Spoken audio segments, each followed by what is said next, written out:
Hello बच्चों, कैसे हैं आप लोग। उम्मीद है आप लोग अच्छे होंगे। पिछले पिछले क्लास में हम लोगों ने वातापी के चालुक वंश को के बारे में पढ़ा था। और अब हमारा हमारा जो अगला लेक्चर है, हमारे अगले लेक्चर में हम लोग कल्याणी के उत्तरकालीन पश्चिमी चालुक्य के बारे में पढ़ेंगे। ठीक है। जैसे वातापी के चालुक्य के बारे में हम लोगों ने उसके इतिहास जानने के स्रोत के बारे में पढ़ा था, उसकी उत्पत्ति के बारे में पढ़ा था, उसकी मूल स्थान के बारे में हम लोग पढ़े थे। ठीक है। तो इसी तरह आज फिर उसके बाद हम लोगों ने उसके राजनीतिक इतिहास के बारे में भी पढ़े थे। ठीक है। इसी तरह आज हम लोग कल्याणी के उत्तरकालीन पश्चिमी चालुक्य के बारे में पढ़ेंगे। ठीक है। कल्याणी के उत्तरकालीन पश्चिमी चालुक्य, ये जो लेक्चर हमारा होगा इस टॉपिक पे, ये कई भागों में होगा। और जो आज हम लोग पढ़ेंगे, इसके इतिहास जानने के स्रोत और इसकी उत्पत्ति के बारे में हम लोग पढ़ेंगे। ठीक है। और आइए आज हम लोग देखते हैं इसके इतिहास के साधन के बारे में। ठीक है। देखिए, साहित्यिक जो ग्रंथ है, एक साहित्यिक ग्रंथ है जिसका नाम है विक्रमांक देव चरित्र। ठीक है।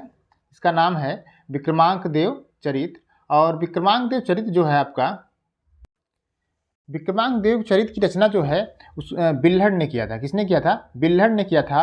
और यह सर्वाधिक महत्वपूर्ण ग्रंथ है। और इससे जो है, इस ग्रंथ से इस वंश के सबसे प्रतापी शासक जो थे विक्रमादित्य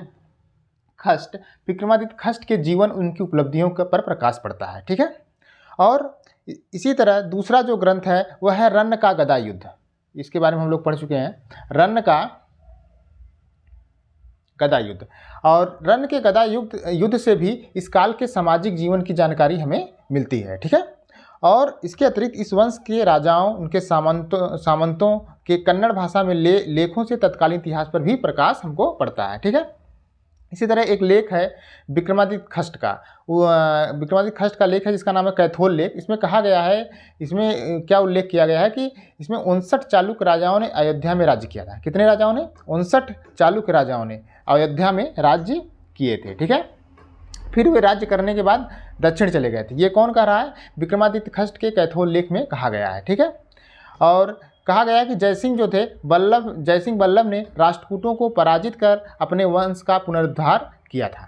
ठीक है। कौन? जयसिंह बल्लभ ने अपने वंश का पुनरुद्धार कर, अपने वंश का राष्ट्रकूट शासक को पराजित कर अपने वंश का पुनरुद्धार किया था। ठीक है।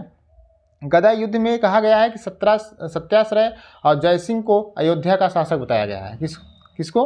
गदा युद्ध में जयसिंह और अयोध्या के शासक को क्या बताया गया है? इसको अयोध्या का शासक बताया गया है। ठीक है। और कहा गया है कि ये राष्ट्रकूटों को परास्त कर दक्षिण में चालुक्य वंश की स्थापना किया था। गदा युद्ध में ही कहा गया है कि जो आपके जयसिंह थे और सत्याश्रय थे, इन लोगों ने राष्ट्रकूट को परास्त करके दक्षिण में जो है चालुक्य वंश की स्थापना किया था। ठीक है।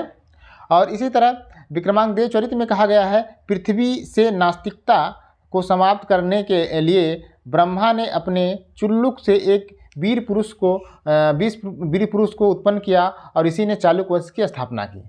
और इसी तरह कल्याणी लेख में कहा गया है कि ब्रह्मा को चालुक्य वंश का आदि पूर्वज कहा गया। किसको? ब्रह्मा को चालुक्य वंश का आदि पूर्वज कहा गया है। ठीक है।